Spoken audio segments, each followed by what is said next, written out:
But now I have a very, very, very special guest. I've been trying to get this guy on forever, and finally he's decided for whatever reason. I guess this is his hours. I don't know. Your waking hours. Your hours you're actually up. Sure. Yeah. So this is my man Ken from the group Bhavachakra, and I'll just tell you how I met Ken. When I came back here around the same time I met Tom and all those goofs. I met this guy I met these dudes that were just jamming on music, and I played drums, so I would go over to their place and just jam out with them. And they were living with this other dude at the time, and he moved out to some new location or whatever, and I guess they got a new roommate, and it was this dude named Ken. And so I was like, all right, cool, new roommate, whatever. Then I heard this dude play piano, and I was like, whoa, like I was extremely, extremely impressed with his piano playing chops. And then I heard this dude pick up a guitar, and I was like, whoa, like this guy knows what he's doing. Like his I guess skills sort of transfer over between instruments, and I was really, really impressed with the stuff that he did. And he's like, yeah, I'm in this band, and it's kind of cool, and Bhavachakra and stuff. And I was like, all right, awesome. And they were in the process of recording their album, him and the drummer, right? Yeah. Yeah. So thank you, by the way, I appreciate that. Yeah, no, man. I mean, like, I'm not trying to, ride you or anything like that, but you know how it is. So, and then I heard these guys play in around June of last year at Will's Pub. They opened for Black Tusk, another really, kind of stoner doom metal band. I don't know what they are. Yeah, they're probably more like, I guess, like around the, stoner influence, but they're like very like groove more so than us. But they were great. It was a great show, and I was honored to play with them. Yeah, man. I'm just reading a review from itgents.com about your latest album. That's an odd one. This review was really well written, and the guy says that Bhavachakra demonstrates an impressive understanding of pacing, employing interludes like their intro and prelude, and the introduction of Rivers of Transmigration, which is one of your tracks, to serve as an auditory palate cleanser between the other tracks on the album. It's a long album, about 50 minutes, I guess, which is long for a black metal album. Yeah, you can say that. So cool. It goes either way. You either have like really short ones or really long ones. Got you.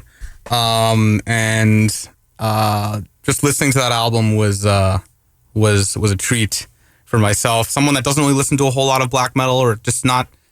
I was into metal in high school, but like Metallica and crappy stuff like that. And some black metal here and there. But yeah, I don't listen to Metallica for the record. If I can get that on record. I mean, I don't really. If we're saying that now, I don't listen to Metallica either. Okay. Well, no, nothing against it. It's like that's like a very. Just make it fair, man. I don't like Lars. Okay. I respect what they did there for sure. But why don't you? We're kind of getting off to a kind of a shaky start, but why don't you just tell me a little bit about yourself and your musical upbringing and just things about yourself? Yeah. Yeah. So I guess I started off playing guitar when I was about 14. I didn't really take it seriously until I was. What was it that got you into playing music? I mean, everybody kind of has an artist or some sort of spark or impetus, whether it was their parents making them learn piano or they heard a song on the radio. I mean, if you talk about like what actually made me like seriously dive into it and like actually want to do it as an outlet. I mean, I was playing it just to have something to do at first, but as like divisive as this band is, and as much as I hate to say it, a band that really got me into pursuing guitar and the idea of melody over words, because I initially wanted to be just like a vocalist and like a singer, was the band Tool and the song Lateralis. And come on. What? We love Tool. Well, we love Tool here at the Proper I know, but like that is like one of the things that, fucking metal cred, whatever. Yes. Oh, sorry. That's okay. I slipped the tongue. That's all right. But yeah, no, they were great, and they were kind of like a rabbit hole band. So I got into them, and then that made me get into a lot. Everybody in the background here is just laughing at your slip of the tongue, but that's all right, buddy. It's going to be the last show anyway, so it doesn't matter. Well, I'm going to go down with the ship. Yeah, you're going down.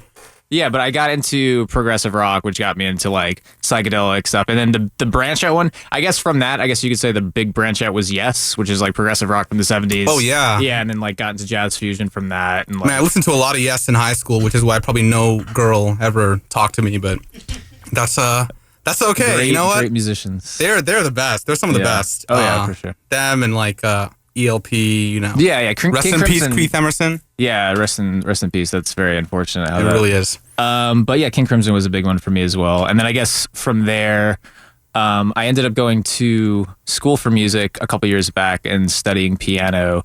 And I had an interesting like dichotomy between the academic musical life and like going on tour.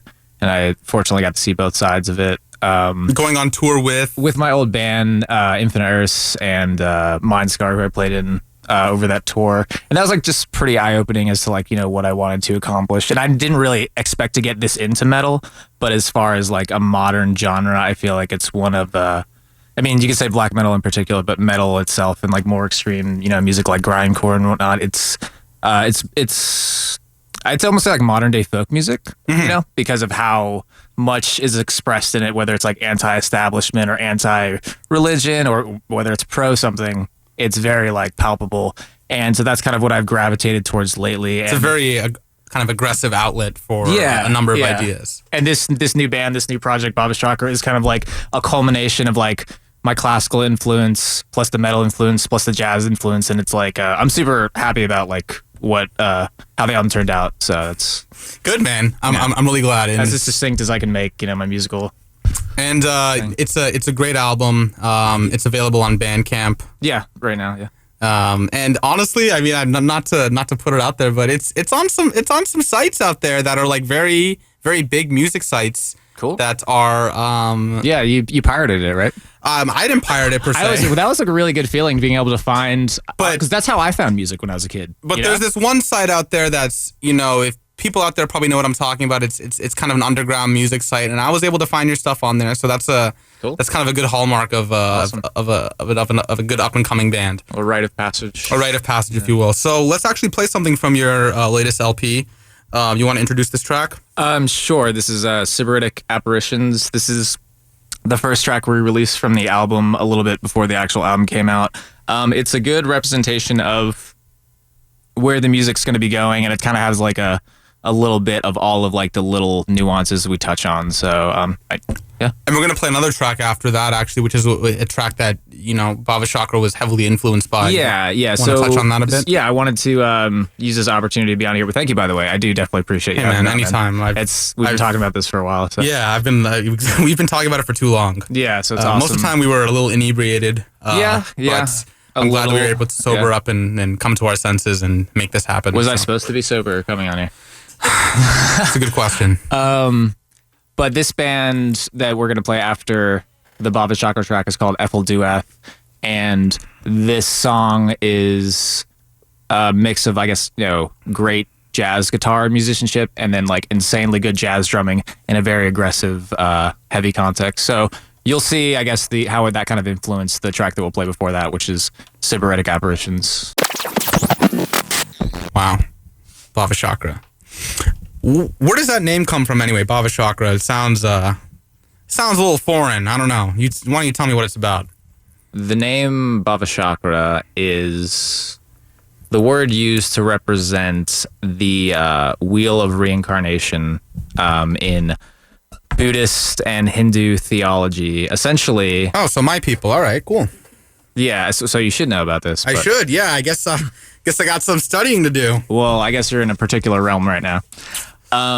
Basically, particular realm. When you're you know, as they say, like when you're reincarnated, there are different realms you can go into based off your karma. The goal, actually, as far as those philosophies go, is not to get to like the God realm or to get to like, you know, reincarnated to a life where you're rich. The goal is actually to stop being reborn, and it's to escape that wheel. And I like that kind of as like a metaphor to escape like just the annihilating onslaught of like 9 to 5 drudgery over and over and over. It's like what samsara? Yeah, samsara. That's basically is the term of.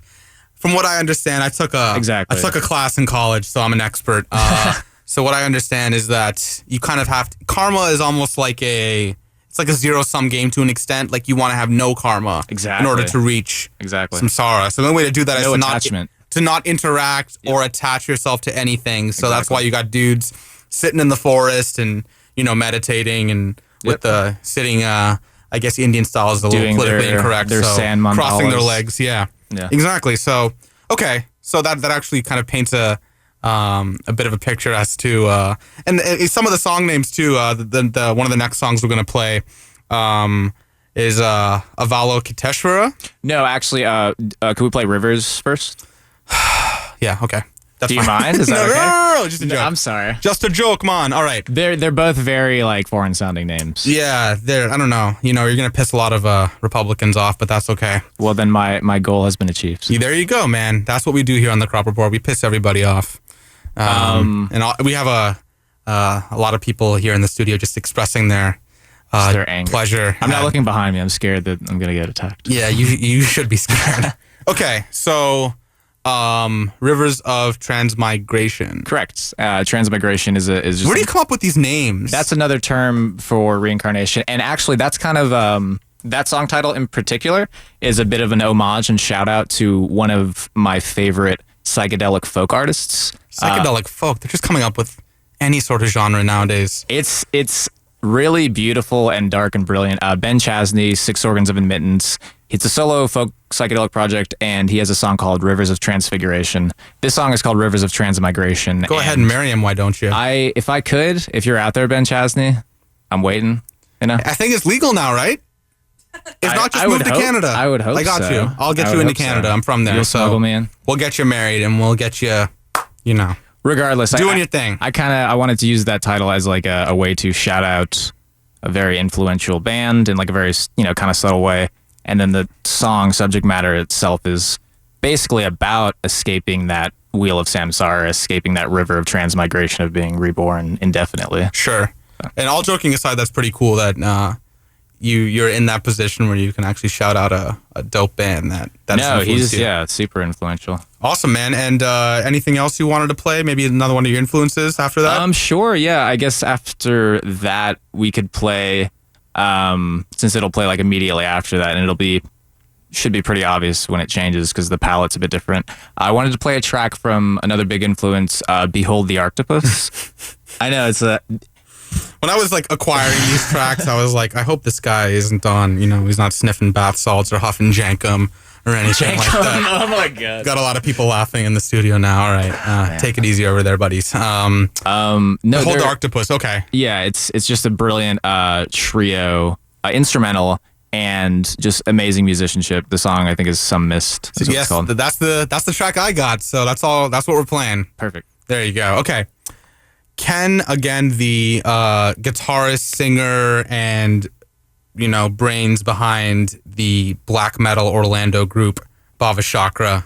Still don't know what it means, but that's okay. I just told you what it meant. I still don't know. All right, so this is Rivers of Transmigration here on the Crop Report. Enjoy, everybody. All right, that was Behold the Octopus. With Some Mist. And before that, we heard Bhavachakra, Rivers of Transmigration. And we're talking to the frontman and the brainchild, whatever you want to call it, behind Bhavachakra, Ken. Thanks again for being here, my man. Thank you so much. So, yeah, man, I just wanted to talk about the first time I saw you guys, because I was, frankly speaking, just kind of blown away, for lack of a better term. The show was when? Last June-ish at Will's Pub? The Black Tusk Show? Yeah, the Black Tusk Show. It was at Will's Pub. I don't remember what month. I think it was in June. Yeah. Because I know it was like the week before the Cool Keith show. Yeah, so I think that was in June. And I was like, go to that one. Like, go to the Cool Keith show. I wanted you to see that one. No, man, I definitely... And it was dope because as soon as I got into Will's Pub, there was this... I'm a big record, vinyl junkie. I try to collect them when I can, and when I've got the money to do so, and Meat Wound. Yeah, they were selling records. They were. As soon as I walked into Will's Pub, there was just a number of tables set up, a lot of merchandise and what have you. And to my left, as soon as I entered, though, I just saw a bunch of records. I'm like, all right, gotta look through these records. Yeah. So I looked through them all, and it was bands I've never heard of, a lot of stoner, doom sort of metal. But there was this one, it was a Big Daddy Kane record, Long Live the Kane, in this kind of plethora of differently genred music. And I was like, hey, is this supposed to be here? Maybe this is one of your records. And it was actually the singer of Meat Wound that I was talking to, and he's like, nah, man, that's for sale. Another great band, Meat Wound. Oh, yeah, they're from Tampa, right? Yeah, they're from Tampa, and they're newly formed, similar to us, just been active the past year. And so they're making a big well, I talked with that, I don't know his name, but I talked with that guy about Big Daddy Kane for 5 to 10 minutes. Yeah, that's awesome. I thought that was a really good idea. I didn't, consider selling other Great idea. records. I mean, a lot of the records were super pricey, but the Big Daddy Kane one was reasonably priced. So I was like, all right. So you got it, right? Yeah, of course. Awesome. I bumped that. And it was an OG pressing. It was in pretty good condition. So I was really happy about that whole exchange.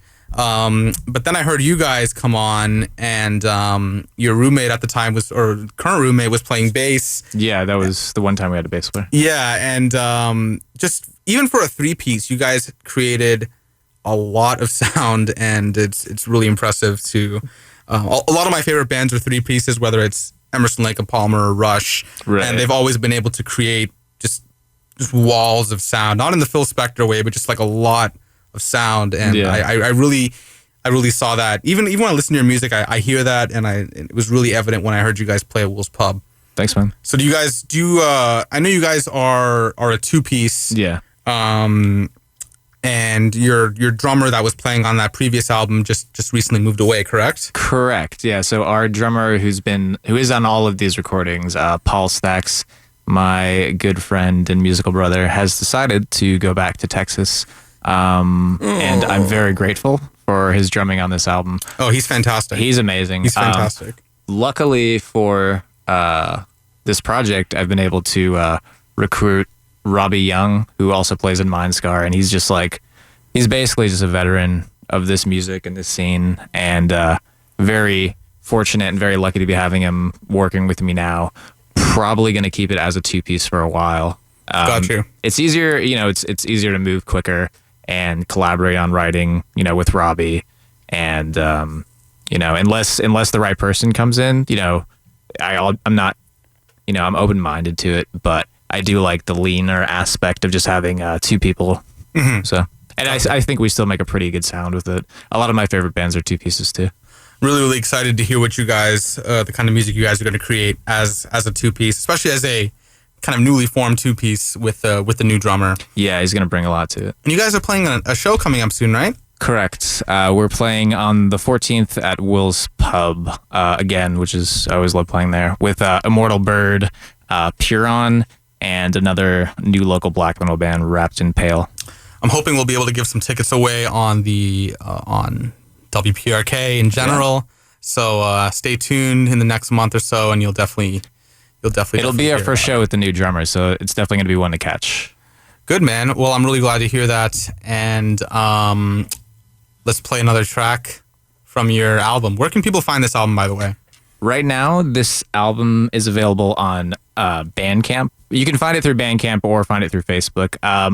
You're going to want to look up Bhavachakra, Bhavachakra, because there are different spellings for it.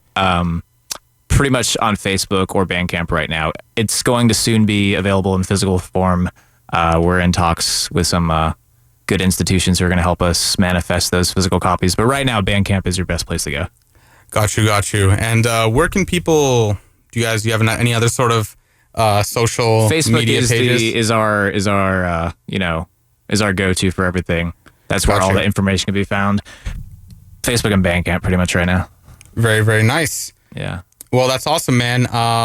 We're going to play another track of yours very quickly. It's probably one of my favorite tracks. All right, you want to talk about this track quickly? It's got an interesting name that I can't pronounce. Yeah, this is one of those kinds. The song is called... for being an Indian guy, I'm super white. I can speak the language, but this is like some Sanskrit stuff it's a little more... I can pronounce it. I'm hamming myself up for the radio. This song is called Avalokitesvara, and it is the name of a deity who people basically look up to and worship for just power and, to help them. You do different mantras and different chants, and it's just like looked at as a being and a symbol of power who has 1,000 arms and 22 eyes. And that sounds like Hinduism right there. Yeah, and just like looks over things. So the song, the lyrical subject matter is about Avalokitesvara, and it's kind of like a mantra to myself or to anybody going through the song, just like a self-empowerment thing, channeling this deity. Got you. All right. Well, let's play this track really quickly, and if we got time, we'll come back and talk a little bit more.